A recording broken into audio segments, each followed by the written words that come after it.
Halo saudara, apa kabar Anda hari ini? Semoga selalu sehat dan jangan lupa ya untuk tetap mematuhi protokol kesehatan. Kembali lagi Melek Hukum ditemani sama saya Cynthia Rompas, dan di episode kali ini kita akan membahas terkait dengan Perpres yang masih hangat nih. Perpres nomor 7 tahun 2021, baru 2021 ini nih diteken oleh Presiden Joko Widodo. Sudah hadir bersama saya Profesor Edi Hiarie.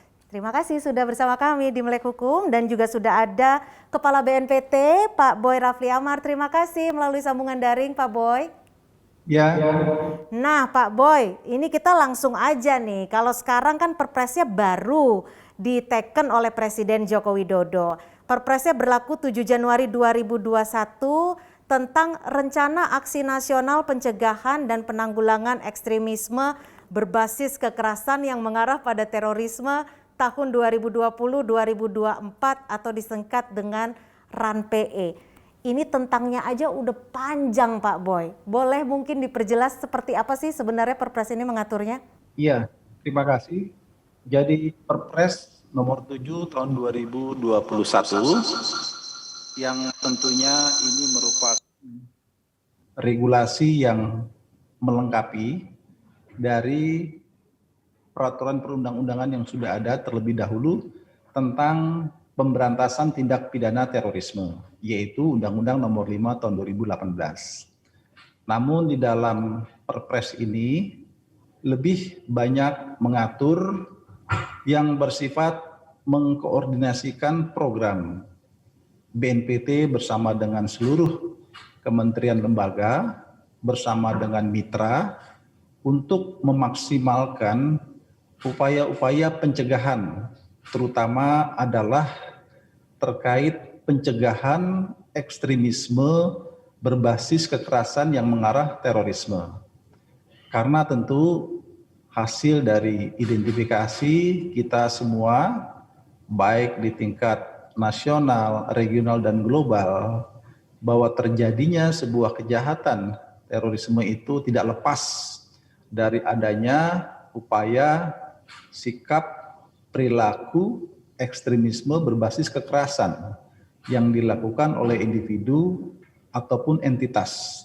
Nah, dalam hal ini Perpres ini lebih mengarah kepada terjadinya sinergi, kolaborasi di antara kementerian lembaga bersama dengan unsur-unsur masyarakat, demikian juga dengan unsur-unsur mitra yang berasal dari luar negeri.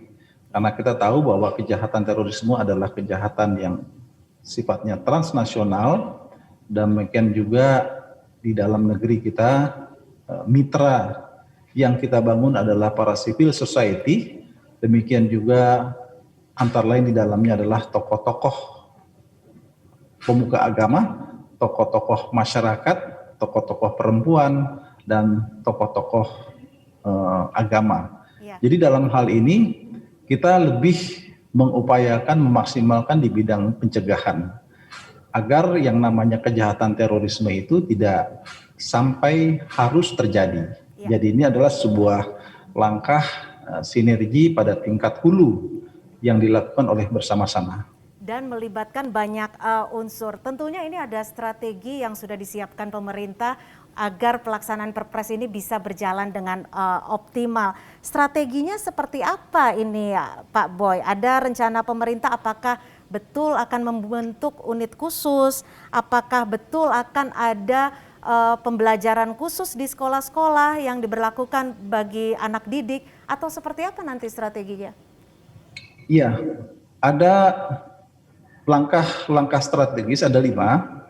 Yang pertama terkait upaya di bidang pencegahan. Strategi di bidang pencegahan itu adalah antara lain membangun kesiapsiagaan di dalam masyarakat, melakukan langkah-langkah kontra radikalisasi. Yang ketiga adalah melakukan langkah-langkah deradikalisasi. Demikian juga di bidang konteks penegakan hukum, dalam hal ini tidak melakukan tindakan secara hukum, tetapi lebih kepada upaya peningkatan kapasitas peningkatan koordinasi, peningkatan saling tukar menukar informasi untuk membangun sebuah kesamaan pemahaman, persepsi di dalam menyikapi kejahatan ataupun potensi-potensi ancaman yang mengarah kepada terorisme. Terorisme. Ada Demikian unsur juga yang dilibatkan jika berkaitan saya dengan boleh masalah strategi kemitraan. Ya, strategi kemitraan artinya akan melibatkan unsur masyarakat juga, begitu ya Pak Boy? Ada dosen, influencer, tokoh pemuda, pemuka agama, dan juga media massa, betul seperti itu ya Pak Boy? Benar sekali. Jadi unsur-unsur masyarakat inilah nanti yang akan bersama-sama kita ajak. Acaranya bisa bermacam-macam berkaitan dengan masalah sosialisasi, karakter dari tindakan atau perbuatan perilaku yang mengarah ekstremisme berbasis kekerasan. Demikian juga menyelenggarakan fokus group discussion, menyelenggarakan kegiatan-kegiatan pelatihan, capacity building, agar terjadinya pemahaman bersama, sehingga hal ini akan memberikan efek kesiapan kita, daya cegah kita meningkat, dan daya tangkal kita meningkat terhadap potensi-potensi ancaman yang mengarah kepada kejahatan terorisme.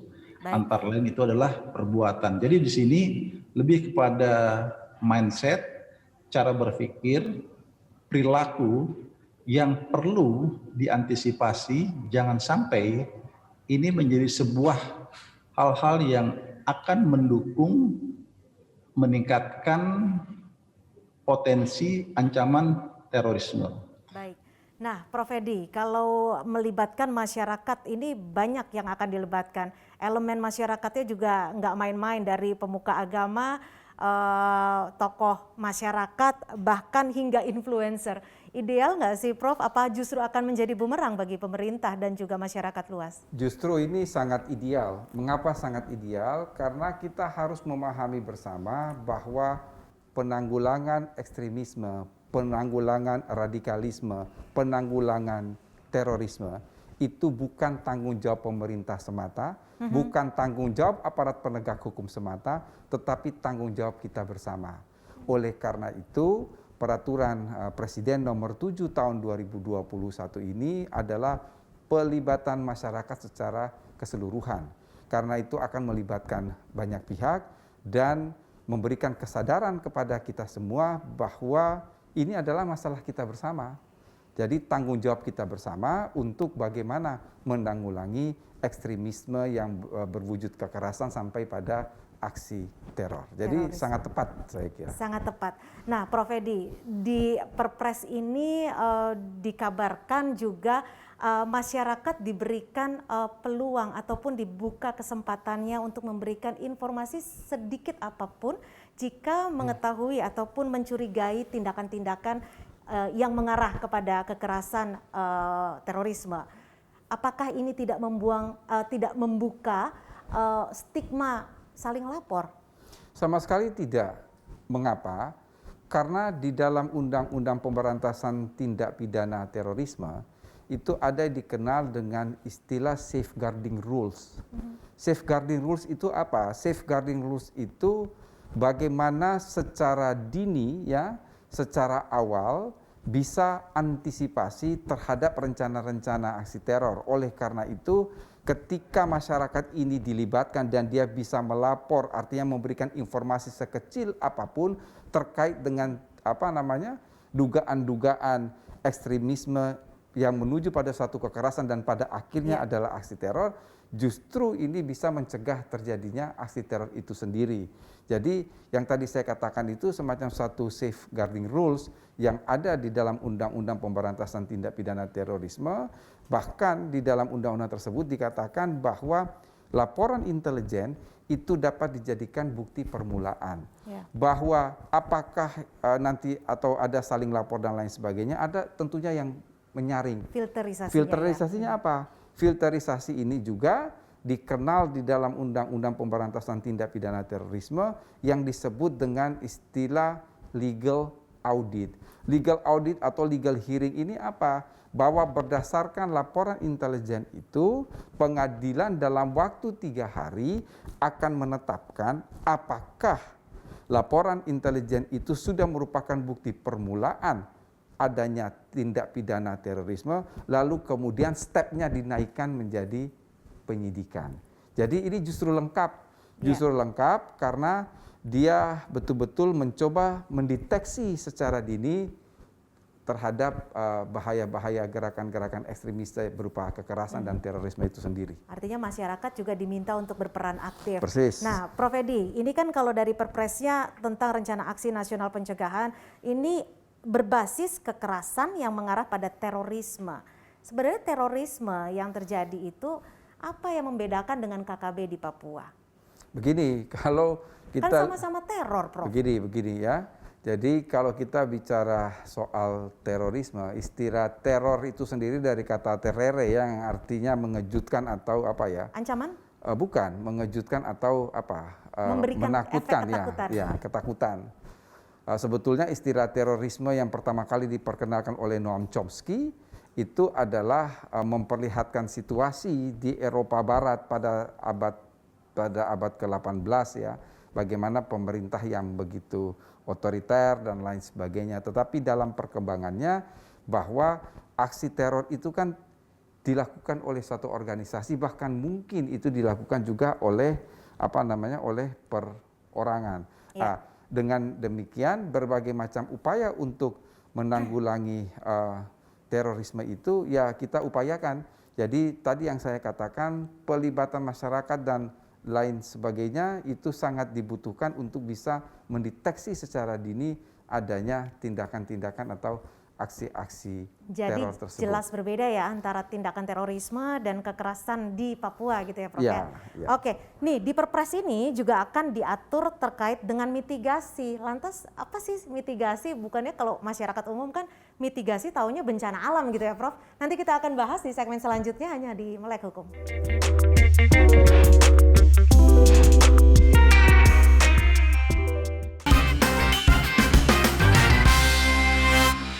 Ya, kembali lagi di Melek Hukum dan kita masih membahas terkait dengan Perpres nomor 7 tahun 2021.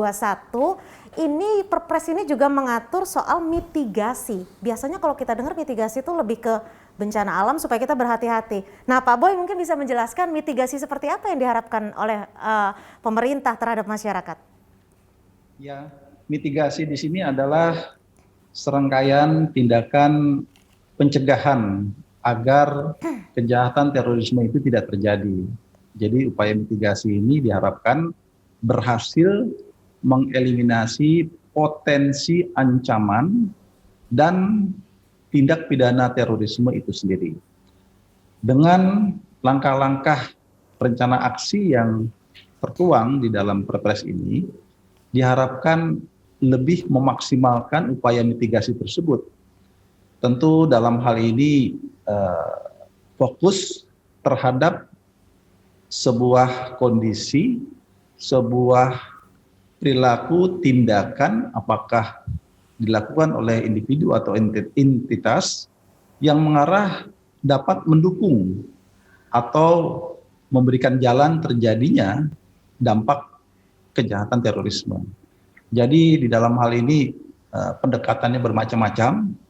Katakanlah kita berupaya agar tidak terjadi berkembangnya isu-isu yang menyangkut SARA dalam masyarakat. Iya. Karena kan katakanlah dalam isu agama misalnya.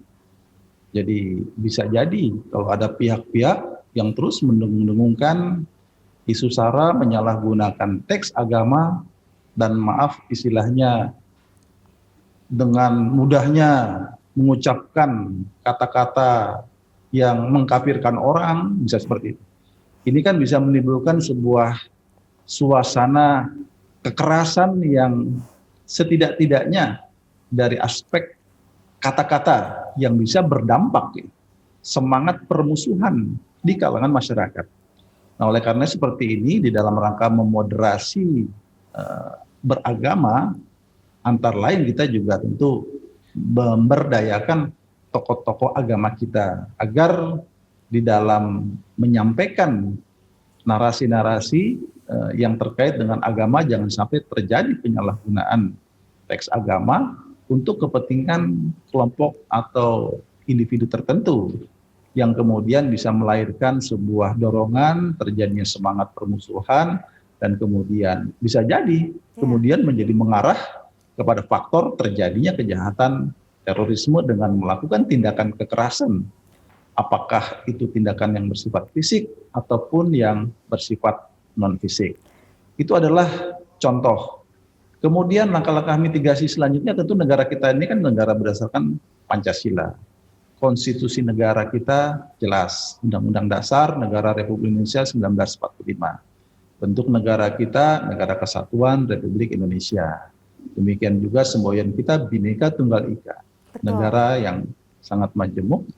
Oleh karena itu ketika ada orang mengangkat narasi-narasi yang bertentangan, yang anti terhadap nilai-nilai kebangsaan itu, tentu tidak bisa kita biarkan. Karena ini bisa menjadi sebuah semangat permusuhan. Artinya kalau ada yang anti dengan konstitusi negara, anti dengan semangat bertoleransi, karena negara kita kan negara yang sangat menghormati nilai-nilai keberagaman, mengembangkan sikap hidup bertoleransi dalam kehidupan berbangsa dan bernegara. Kalau ada yang bersifat anti terhadap itu, ini harus diupayakan tidak boleh terjadi. Harus dicegah seperti itu ya. Karena sejatinya kan jati diri bangsa Indonesia di situ. Betul. Pak Boy, tadi yang kira-kira anti dengan nilai-nilai keberagaman, semangat bertoleransi, tentu harus diwaspadai karena itu bisa benih-benih terjadinya kekerasan yang sifatnya non fisik maupun kekerasan fisik dan bisa berujung pada sebuah aksi terorisme. Ya, Pak Boy, Anda tadi juga menyebutkan bahwa pemerintah akan melibatkan banyak unsur, masyarakat diminta berperan aktif. Dan artinya peran aktif seperti apa yang diharapkan pemerintah untuk melakukan hal ini? Apakah ketahanan masyarakat bisa tercipta jika memang ini bisa dilakukan secara sempurna? Jadi aktif di sini adalah tentunya aktif secara bersama. Tadi Prof. Edin menyampaikan tidak hanya sekedar dari kalangan pemerintah atau instansi tertentu saja dalam penanggulangan terorisme ini, tetapi masyarakat sendiri tentunya harus memiliki semacam public awareness ya, kesadaran publik bahwa ancaman terorisme itu bisa terjadi kapan saja, di mana saja, dan menimpa siapa saja menjadi korban. Dan kejahatan terorisme itu bisa menempatkan masyarakat menjadi bagian dari pelaku. Karena tanpa disadari, proses perekrutan yang dilakukan oleh kelompok jaringan terorisme ini bisa menyasar kepada warga negara kita. Mungkin ada saudara kita, tetangga kita. Jadi siapa saja warga negara Indonesia ini berpotensi menjadi bagian korban kejahatan itu sendiri dan bagian yang terrekrut dalam kejahatan terorisme dan bahkan sebagai pelaku. Apakah sebagai supporter, sebagai pendukung. Oleh karena itu masyarakat harus kita bangunkan semangat kesadarannya, mengingatkan kepada masyarakat bahwa kondisi hal tersebut sangat mungkin terjadi. Dengan adanya tingkat kesadaran masyarakat yang baik, maka diharapkan semakin sempit ruang gerak dari kelompok-kelompok jaringan terorisme dalam penyampaian paham-paham yang mereka sampaikan. Termasuk tentu di sini adalah paham radikalisme intoleran dan radikal yang mengarah terorisme. Jadi kita sangat membutuhkan tingkat kesadaran masyarakat yang tinggi. Disitulah peran aktif masyarakat yang dimaksud ya. Di sini bukan artinya harus konotasinya masyarakat itu mengangkat senjata dan sebagainya. Tapi kita dengan mewaspadai adanya orang-orang kelompok tertentu yang menyampaikan narasi-narasi yang mengarah konten-konten yang sifatnya ekstremisme berbasis kekerasan atau radikal intoleran, maka kita harus waspada. Karena disitulah benih-benih dari sebuah soal waspada ini bagaimana Pak Boy? Karena kan kalau kita waspada, ketika waspada itu berlebihan, maka akan timbul kecurigaan. Ketika ada kecurigaan di lingkungan masyarakat ataupun di lingkungan sosial, maka akan terjadi kontraksi sosial. Ini bagaimana pemerintah bisa menyaring sejumlah masyarakat yang begitu besar, memantau hal ini agar tidak terjadi kontraksi sosial ini? Ya, di dalam aksi nasional ini kan juga melibatkan unsur-unsur pemerintah, baik itu di tingkat pusat, pemerintah daerah, ada unsur TNI dan Polri, unsur pimpinan kepala wilayah, kepala daerah, kan unsur-unsur pimpinan di sana akan berperan. Artinya tidaklah dengan mudah tiba-tiba masyarakat saling curiga dan sebagainya. Jadi tumbuh sikap saling curiga adalah bagus, tetapi kan harmoni kehidupan bermasyarakat itu adalah tentu akan menjadi hal yang dikelola oleh unsur-unsur pimpinan yang ada di daerah. Termasuk di aparat keamanan sendiri. Kan aparat keamanan kita ini memantau kondisi dinamika sosial keamanan yang dalam masyarakat ini 1x24 jam setiap hari melihat. Jadi di sana akan terjadi dinamika, interaksi yang tentunya jika ada potensi-potensi yang mengarah kemungkinan terjadinya konflik di antara masyarakat sendiri, ada langkah-langkah yang dilakukan oleh unsur-unsur terdepan dalam hal penanggung jawab di bidang keamanan, termasuk juga tentunya para kepala daerah di daerah. Peran aktif semua lini masyarakat. Nah, Prof. Edi, kalau ada kecurigaan, kalau ada, ini kan tadi dibilang masyarakat harus tetap waspada. Ketika curiga, masyarakat bisa apa sih? Lapor ke RT. Kita kan juga jadi curiga sama RT umpamanya. Atau kita harus langsung lapor ke aparat hukum yang terdekat. Dan mekanismenya seperti apa jika masyarakat melihat ada kecurigaan? Jadi begini, saya menggarisbawahi dulu yang dikatakan oleh Pak Boy tadi ya. Ketika Mbak Cynthia bertanya soal mitigasi. Iya. Dan Pak Boy menjawab ini mitigasi dalam rangka pencegahan. Inilah yang harus kita membuka mindset masyarakat Indonesia bahwa sebetulnya keberhasilan penegakan hukum itu tidak lagi terletak pada berapa banyak kasus yang bisa diungkap. Keberhasilan penegakan hukum itu justru lebih berorientasi pada pencegahan terjadinya kejahatan. Sebelum kejahatan Persis. itu nyata. Oleh karena itu yang dikatakan oleh Pak Boy itu benar sekali bahwa mitigasi ini adalah mendeteksi secara dini untuk tidak terjadi aksi teror. Pertanyaan yang berikut soal pelibatan masyarakat ya. Ini apa? Kalau istilah dalam kepolisian atau dalam ilmu kepolisian itu ada istilahnya kita sebut dengan istilah community policing.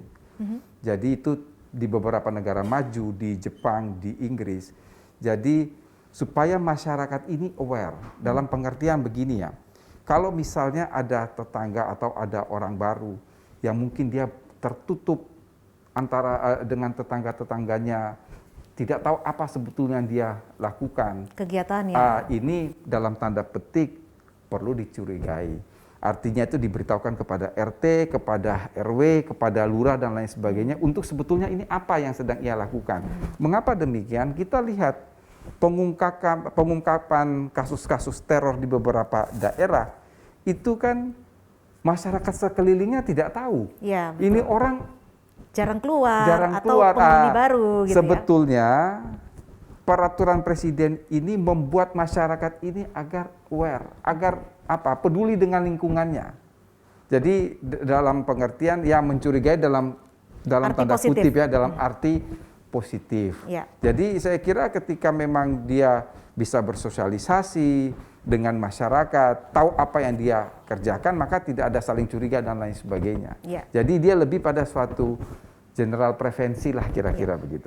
Kewaspadaan itu perlu agar tindakan terorisme tidak terjadi. Jadi yang harus digarisbawahi di sini adalah pencegahan. Tapi jangan sampai alih-alih kita mewaspadai, justru malah salah tangkap. Nanti akan kita bahas di segmen selanjutnya di Melek Hukum.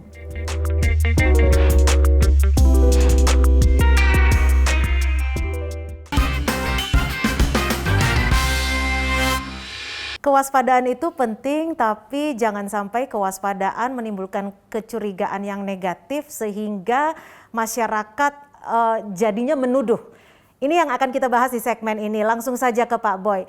Mungkin nggak dengan adanya Perpres ini masyarakat akan saling mencurigai antar sesama dan menjadikan seseorang yang seharusnya tidak melakukan apa-apa tetapi kegiatannya terindikasi mencurigai justru akan terjadi salah tangkap seperti yang terjadi tahun 2012 lalu.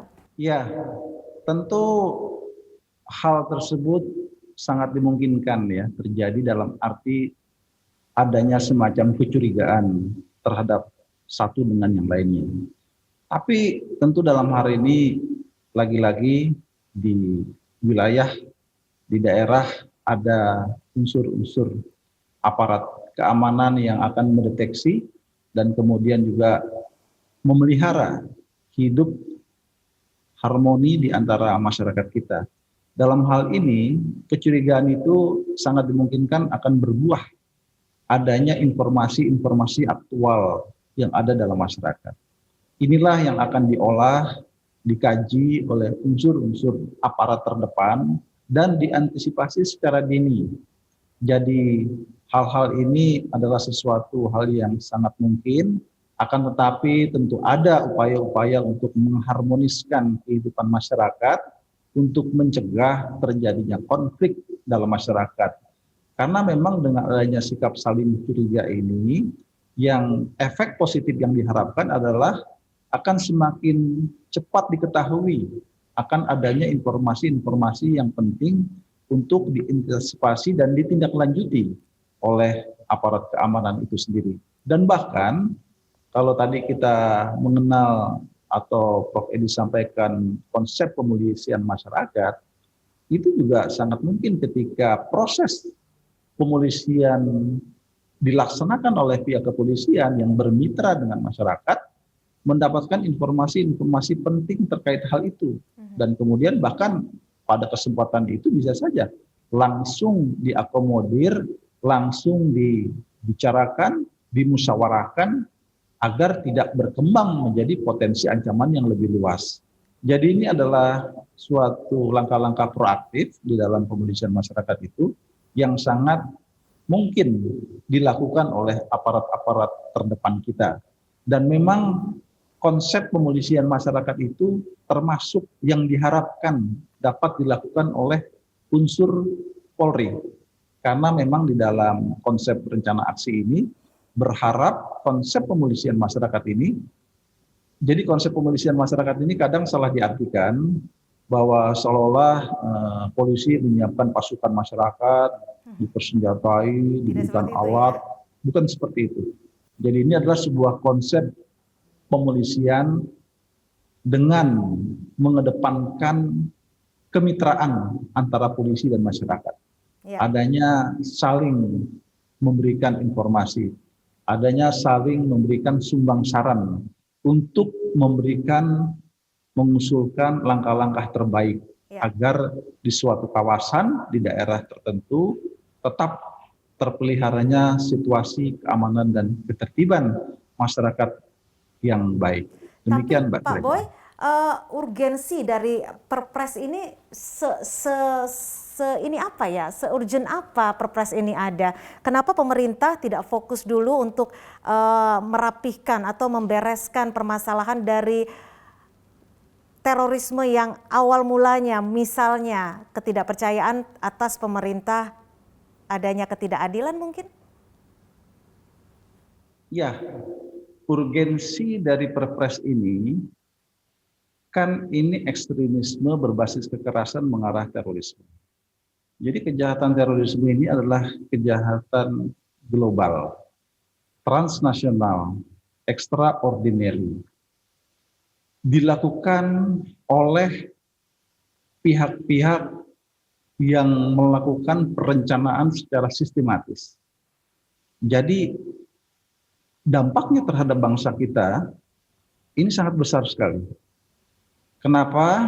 Karena propaganda, radikalisasi yang dilakukan oleh kelompok jaringan terorisme ini sudah mendunia. Dan bahkan hari ini ada lebih dari 1.250-an warga negara Indonesia menjadi korban propaganda kelompok jaringan teroris global mereka berangkat ke Irak dan Syria. Belum lagi kalau kita lihat ada di dalam negeri yang terprovokasi karena propagandanya kalau tidak bisa berangkat ke Irak dan Syria, lakukanlah aktivitas di dalam negeri. Aktivitas ini aktivitas melakukan serangan teror. Jadi apabila benih-benih ini tidak kita maksimalkan, maka akan semakin banyaklah warga negara yang akan menjadi korban, terekrut menjadi bagian gerakan kejahatan terorisme dan juga menjadi korban dari kejahatan terorisme itu sendiri. Jadi ini adalah sebuah warning untuk masyarakat di dunia untuk upaya maksimal mencegah terjadinya sebuah sikap perilaku ekstremisme yang berbasis kekerasan. Jadi ini satu tarikan nafas ya, ekstremisme berbasis kekerasan mengarah terorisme.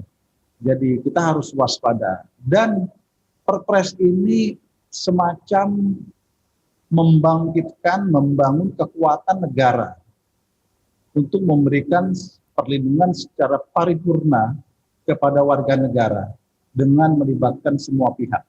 Dengan demikian kita harapkan ke depan, karena prediksinya kejahatan terorisme ini bukan semakin redup, prediksinya adalah terjadi peningkatan. Semakin luas karena itu ya. Katakanlah kelompok jaringan teroris global yang menonjol itu kan ada dua, Ya. Al-Qaeda dan ISIS. Mereka sudah punya cabang-cabang di Asia Tenggara, dan bahkan ada sel-sel mereka yang sudah berada di negara kita.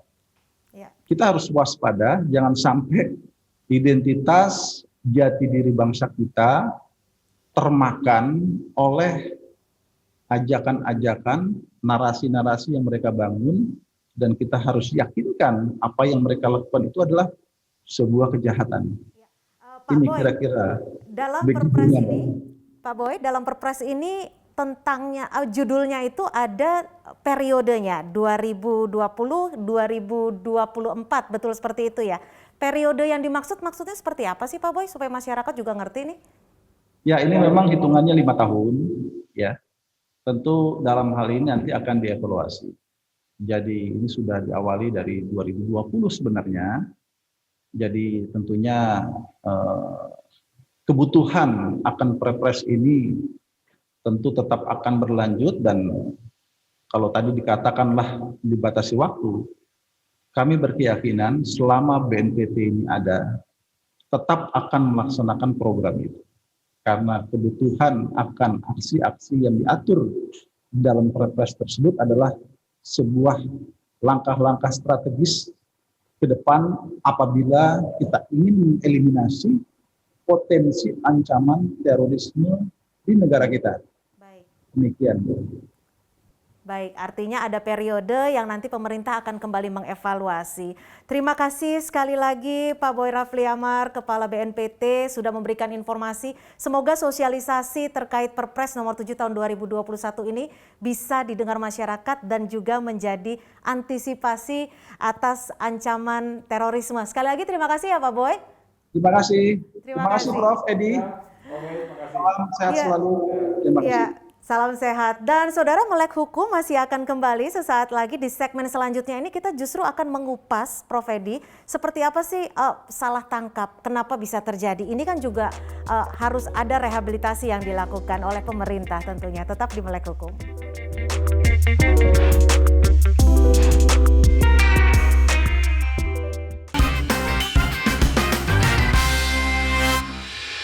Kembali lagi di Melek Hukum, saya sekarang langsung mau membahas dan mengupas soal salah tangkap. Ini nggak cuma sekali dua kali loh Prof. Edi salah tangkap. Kalau tadi tahun 2012 kasus terorisme, tapi banyak kasus-kasus kecil, umpamanya pengamen yang ditangkap. Bahkan ada beberapa yang telah mendapatkan perlakuan tidak pantas atau dipukuli, ternyata bukan dia pelakunya.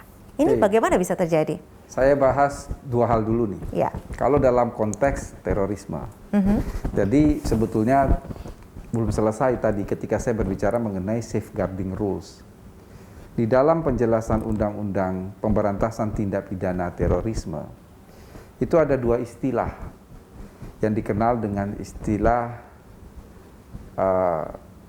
sunrise principle dan sunset principle. Oleh karena itu kalau kita perhatikan dalam undang-undang, hanya dalam konteks undang-undang pemberantasan tindak pidana terorisme, seringkali kita dengar istilah terduga terorisme. Di tempat lain nggak ada. Nggak ada terduga narkotika, terduga korupsi, terduga cyber crime, nggak ada. Itu hanya ada dalam istilah terorisme. Terduga terorisme. Karena itu tadi, karena terorisme ini adalah kejahatan luar biasa yang sifatnya adalah transnasional, kemudian ini dia global. Oleh karena itu kan diperlukan suatu tindakan yang cepat. Tindakan yang luar biasa, ekstrem juga istilahnya. Ya, untuk menanggulangi begitu ada orang yang diduga, kemudian segera aparat bertindak. Ini yang disebut dengan istilah sunrise principle. Sunrise principle. Betul. Artinya apa? Orang yang diduga ini harus sesegera mungkin diproses. Oleh karena itu, jangka waktu penangkapan dalam undang-undang terorisme itu berbeda dengan yang lain. Jangka waktu penangkapan kalau di KUHP itu 1 kali 24 jam. Betul. Kalau di undang-undang terorisme itu 7 kali 24 jam. Nah, ketika dalam 7 kali 24 jam si terduga teroris itu ternyata ini bukan orangnya, maka pada saat itu juga dihentikan penyidikannya, dihentikan prosesnya. Inilah yang disebut dengan istilah sunset principle. Sunrise dan sunset. Begitu dihentikan, maka secara mutatis mutandis dilakukan rehabilitasi. Iya.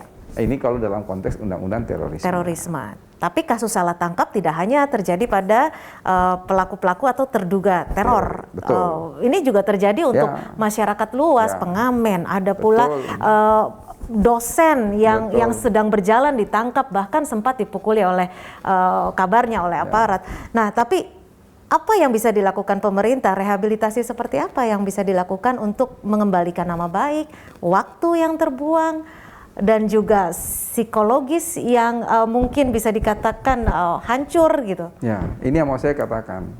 Ini bukan urusannya pemerintah. Urusan sistem peradilan pidana. Ini ada 2 kekuasaan. Ya. Ada kekuasaan negara. Dalam sistem peradilan pidana itu polisi adalah penjaga utama sistem peradilan pidana. Kemudian dia akan ke jaksa, ke pengadilan. Kalau sudah bicara mengenai ini kan berarti dalam konteks yudikatif. Tapi di sisi lain polisi juga sebagai pengayom masyarakat. Makanya, ya Prof. Ini yang mau saya lanjutkan. Penangkapan, penahanan, ya, penggeledahan, penyitaan, ini adalah upaya paksa. Upaya paksa. Karena ini adalah upaya paksa, maka sudah pasti ada penyeimbangnya. Iya. Artinya apa? Terhadap upaya paksa ini bisa dilakukan kontrol. Apa kontrolnya? Pra-peradilan. Karena itu dalam ketentuan pasal, kalau saya nggak salah ingat, 77 sampai pasal 82 KUHP, itu isinya tentang pra-peradilan. Apa saja kewenangan pra-peradilan? Kewenangan pra-peradilan itu 5. Mengenai sah tidaknya penangkapan, mengenai sah tidaknya penahanan, mengenai sah tidaknya penghentian penyidikan, mengenai sah tidaknya penghentian penuntutan, dan yang kelima yang ditanya nih, rehabilitasi dan gugatan ganti kerugian. Nah, jadi ketika misalnya ada seseorang yang sudah terlanjur ditangkap, bahkan mungkin ditahan, ternyata dia bukan pelakunya, maka lakukan gugatan pra-peradilan, lakukan rehabilitasi dan ganti kerugian. Ada mekanisme itu di KUHP. Ganti kerugian bisa dalam bentuk nominal uang. Uang. Jadi rehabilitasi dan ganti kerugian itu misalnya nih ya, di dalam hukum pidana itu kan ganti kerugian hanya bersifat yang material. Ya. Jadi nggak bisa imaterial. Jadi misalnya nih ada orang salah tangkap, salah tahan misalnya. Tadi dikatakan sudah dipukuli dan lain sebagainya. Kalau dipukuli orang itu diobati kan pasti ada biaya rumah sakit, maka biaya rumah sakit itu ditanggung dong oleh negara, ditanggung dong oleh polisi. Oke. Kemudian dia direhabilitir. Harus diumumkan ini orang bukan pelakunya. Oke. Yang berikut apa lagi? Ya selain yang tadi saya katakan biaya pengobatan, biaya rumah sakit segala macam, ada ganti kerugian berupa uang. Itu Jadi berupa uangnya, nominalnya juga ditentukan oleh ada si korban. batasan, ada artinya. batasan di dalam, saya lupa persis peraturan pemerintah, tapi itu sudah lama ya, dan itu sudah diperbaharui. Kalau saya tidak salah itu sekitar 5 sampai 10 juta, saya tidak ingat Tapi persis. secara ada. mekanisme bisa mengajukan hal bisa. tersebut. Nah, tapi untuk soal penangkapan, yang pertama itu kan ada proses penangkapan. Sebenarnya seperti apa mekanisme proses penangkapan ini? Apakah memang betul diperlukan surat perintah? Ada juga yang tidak memerlukan surat Ya, perintah. betul. Kalau kita kembali kepada pasal 17 KUHP, seseorang penangkapan dilakukan terhadap seseorang yang diduga keras melakukan suatu tindak pidana berdasarkan bukti permulaan yang cukup. Itu bunyi pasal 17-nya begitu, 17 KUHP ya. Iya. Bukti permulaan yang cukup itu adalah minimum 2 alat bukti. 2 alat bukti itu berarti kita cerita 2 dari 5 alat bukti yang ada di dalam KUHP. Kalau ini proses penyidikan, maka 2 dari 3. Apakah ada keterangan saksi, ada keterangan ahli, atau surat di dalamnya.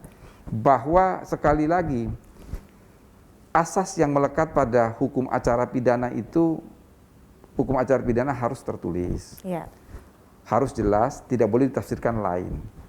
Tetapi harus ingat juga, hukum acara pidana itu bersifat keresmian. Menangkap, menahan, menggeledah, mensita, itu semua harus ada surat. Semua harus ada Harus surat. ada surat. Jadi ketika kecuali dalam hal tertangkap tangan. Oke. Dalam hal tertangkap tangan pun itu Tetap harus ada. harus disusulkan dengan surat penangkapan, penahanan, dan lain Berarti sebagainya. ketika tidak ada surat penangkapan, penahanan, itu sudah salah sebetulnya. Menyalahi prosedur ya. Bukan dalam hal tertangkap tangan ya. Ya. Begitu ada seseorang ditangkap tanpa ada suatu surat penangkapan, itu sudah salah. Oke.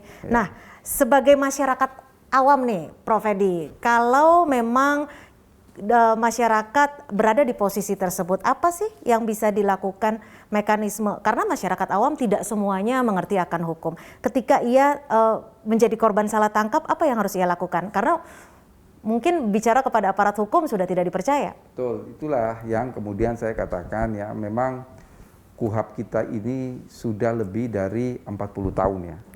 Sudah dari tahun 1981 itu berarti sekarang sudah 40 tahun. Ya. Undang-Undang nomor 8 1981 berarti udah 40 tahun. Memang harus ada pembaharuan. Penyesuaian. Misalnya nih ya, misalnya bahwa seseorang itu dia bisa menolak. Misal ini kecuali dalam hal tertangkap tangan ya.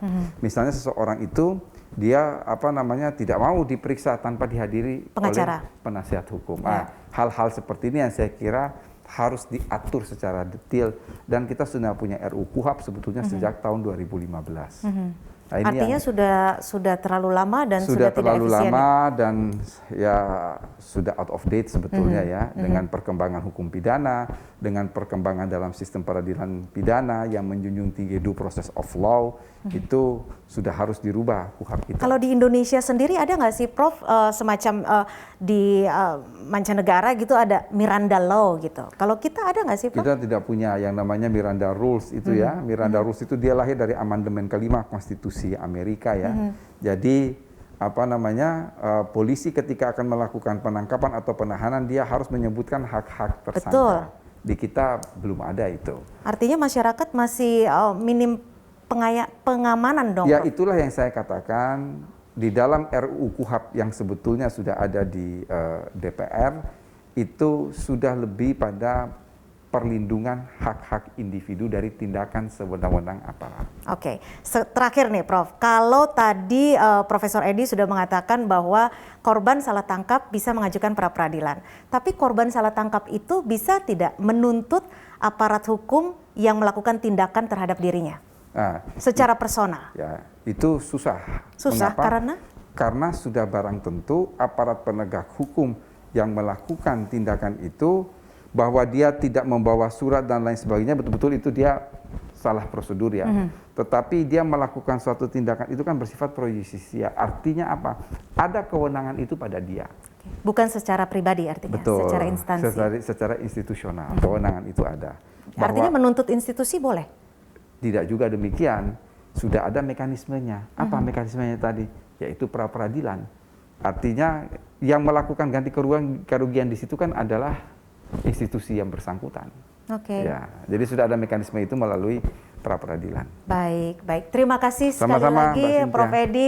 Semoga informasi yang disampaikan Prof. Edi dan juga tadi sebelumnya sudah ada dari BNPT, Pak Boy Rafli Amar, bahwa memang kasus yang terjadi di Indonesia, Perpres nomor 7 tahun 2021 ini bisa disosialisasikan dengan baik. Dan untuk kasus-kasus salah tangkap bisa diminimalisir ya Prof ya, untuk masyarakat mungkin bisa membuka.